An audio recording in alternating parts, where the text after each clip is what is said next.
The top 3 reasons for losing your hair.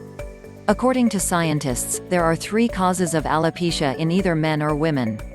Too much DHT. Pseudo-oestrogen chemicals lack of vital nutrients. DHT-free testosterone is broken down into DHT, a more potent form of testosterone. This chemical binds to the hair follicle receptors, blocking vital nutrients from accessing the hair. The hair becomes miniaturized and thin and eventually dies. It is what's called the peach fuzz look on young men with hair loss. This is why eunuchs never had any hair loss, which got Plato wondering. It is also why only men get male pattern baldness and women don't.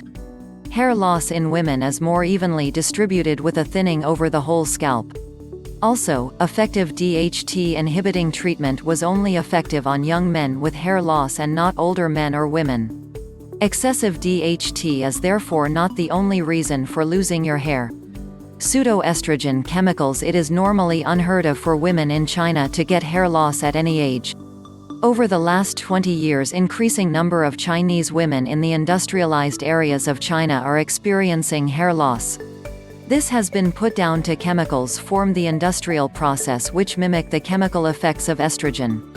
These pseudo-estrogen chemicals bind tighter to the hair follicle receptors than normal estrogen does, starving the hair follicle of vital nutrients, similar to the way DHT does. Also, this seems to the reason for hair loss in obese men.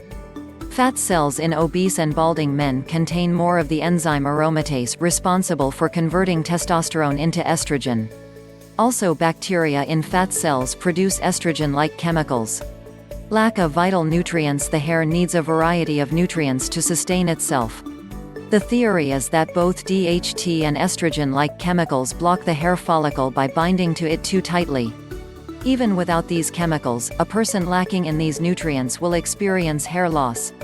There have been experiments on mice which show the effect of a deficiency of certain vitamins or minerals. Scientists knocked out the genes in mice responsible for the regulation of the hair and scalp. These genes are in turn normally regulated by vitamin D. The result was rickets and hair loss, with dermal cysts appearing quite early on. When scientists injected naturally nude mice with vitamin D, they started sprouting hair at an alarming rate. It has been shown that copper and zinc, if lacking together, increase a loss of hair.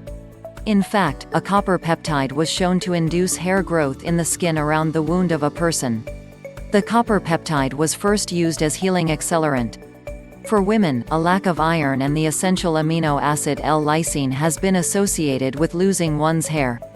This therapy has proven to be very beneficial for women who are losing their hair. Thanks for watching. Please subscribe.